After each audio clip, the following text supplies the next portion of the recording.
What's up, y'all? Welcome back to another video. And in today's video, it's something a little different. I'm gonna be walking you guys through me doing my first sew-in. So this is my aunt, and she already blow dried and shampooed her hair at home. And now I'm doing a trim on her. She hasn't had a trim in a long while, and we're cutting off what is needed, not a specific amount to what she wants. And let me say, sometimes y'all be talking about stylists getting scissor happy, y'all. And I ain't gonna lie, sometimes they do be scissor happy, but a lot of times they're also cutting off what needs to be cut off versus what you want cut off. A lot of people have the misinterpretation that a trim just means that you're only trimming off a fourth of an inch or a half an inch. A trim is literally getting rid of those split, damaged ends. I'm not gonna say dead ends because hair is dead as soon as it exits your scalp. It's dead. Hair is dead. So you're getting rid of those damaged ends. And sometimes stylists don't ask the question, what do you want cut off? Do you want to cut off what's needed, or do you want to cut off a specific amount and we work our way up? Of course, the healthiest option is to cut off what's needed so you can go ahead and get rid of those split damaged ends and move on to a healthier hair journey. But that's what we're doing right now. I'm trimming her ends. I'm going in with a 0-degree cut, and then you'll see me clean up her trim just by coming up to a 180 and then cleaning up that perimeter in the front. And she was absolutely okay with everything that I trimmed off. I showed her beforehand what I was going to trim. It was about 2.5 inches, and she was like, okay, cool. So we're proceeding with that. I'm going to stop talking because I feel like I've been rambling. Hold on, y'all. I'm going to come back.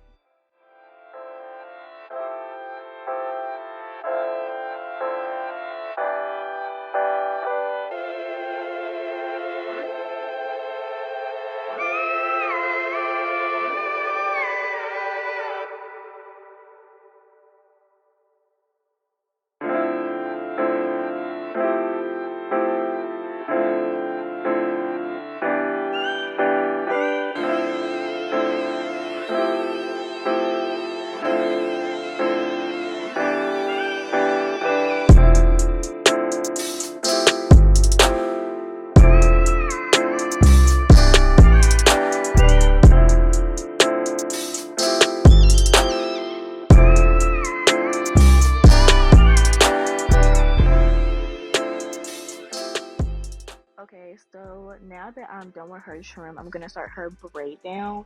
If I remember correctly, even though I just watched this video to edit it, if I remember correctly, I did 5 braids on each side. If it's not 5, then it was 4. So 8 to 10 braids for her whole head. And everyone says that I'm a really gentle braider. I do not braid like heavy-handed. I'm not heavy-handed at all. I really try to be as gentle as possible because truthfully, getting your hair done is a luxury experience. It should be relaxing. You should not have to sit there and be like shoulders up to your ears and clenching your teeth because it hurts. I'm not in the game of making nobody's head hurt, y'all. So they go her braid down. So it looks like 10 braids. And then she bought her bundles, so I'm opening them up, taking them a look, taking them out the hair net, and I'm gonna start her sewing. And let me tell y'all, this sewing kicked me in the butt, okay? I've done a sewing before. Well, okay, I did it on a mannequin at school twice, right? And then maybe like 6 years ago, my aunt had me try to do a sew-in on her. And like when I say like I remember it was during the summer and we were sitting outside on my deck and she was like, Pooh, like I really need you to do my sewing, like please. And I saw her closure down. And then after that, like I was over it. Like I tried to start sewing her bundles and I was so flustered and irritated. I was like, I don't want to do it no more. And she was like, okay. But she's used to doing her own sew-ins because she used to do them. And she still do sometimes. But so I'm going in and I'm sewing her bundles down.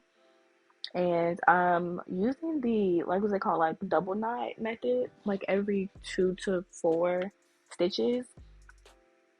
Because some people like when you double knot after every single time you go through. Because, like, if one string pops, the whole thing isn't going to come out. But some people don't like that because they feel like it's harder to take out. So I just kind of meet it in the middle and do it every couple of stitches. And when I tell y'all that sometimes I was having a hard time like getting the needle through the weft. Like some people sew under the weft and some people sew through the weft. I kind of go back and forth with that too, especially if I'm at the corners, like at the ends, I'm gonna go through the weft. But like for the most part, if I'm just going across the head, I'm gonna go under the weft.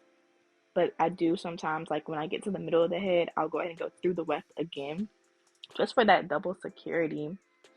And there's also sometimes where like I just got tangled when I was making the knots.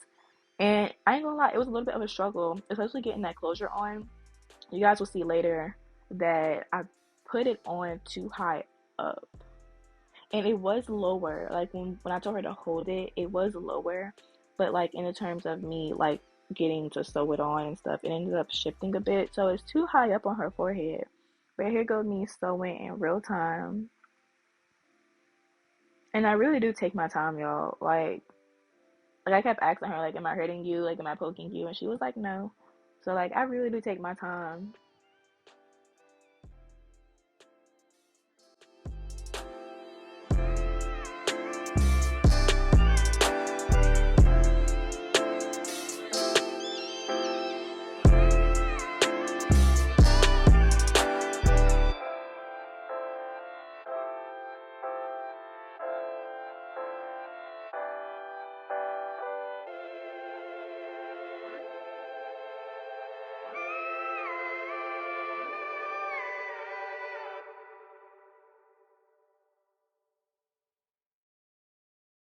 Alright, y'all, so here I am cutting off the lace, and you guys will be able to see that it's too high up on her forehead. So I end up, well, okay, two things. One, I didn't put the glue on high enough, and the closure itself was too high on her forehead. So I'm going back in and using the Erica J glue to relay down her closure. I did bleach her knots, and I did put makeup on the inside of the lace. The knots didn't get as bleached as I wanted to, but since I had already taken a little bit of time doing other things, I decided to go ahead and roll with it. And I'm making sure it's tacky. I think I ended up doing 3 layers of glue, if I'm not mistaken. And I just know that for the future, I need to pull that closure down a little bit lower. Like, how do you guys make sure the closure doesn't move, like when you're sewing it down? I'm gonna have to ask somebody. But I did not have a hot comb. So what I ended up doing was I put the wax stick on and I just kind of combed it through. And she had a hot comb at home. So she went and like laid the wig down at home. Well, not the wig, the sewing down at home. I do have like a traditional Marcel hot comb, but it wasn't here at my house. It was in my storage unit. And I didn't want to leave to go get it because that was too much because it had already taken a little bit of time. And I truly don't think it looked bad. It's just that that closure really needs to be moved down a little bit more. Yeah, you did good. Good job, boo. It could be better. I just feel like I just didn't pull it down far enough. Like I feel like it should be like right there. I think this is okay though. Like I said, this is okay. Cause that slips and moves anyway. You keep having to pull that down as you wear it. But yeah, you did a really good job. I got hair on my head. It's not thin. Yeah, this looks good. Okay. Good job. Good job. Yeah, like I said, look better than last time I girl done my hair. Yeah, this is good. Alrighty. Good job. Good job. Good job. Alright, you guys, here's the finished look. Don't hate too much now, okay? It was my first time, but I'll see y'all next time.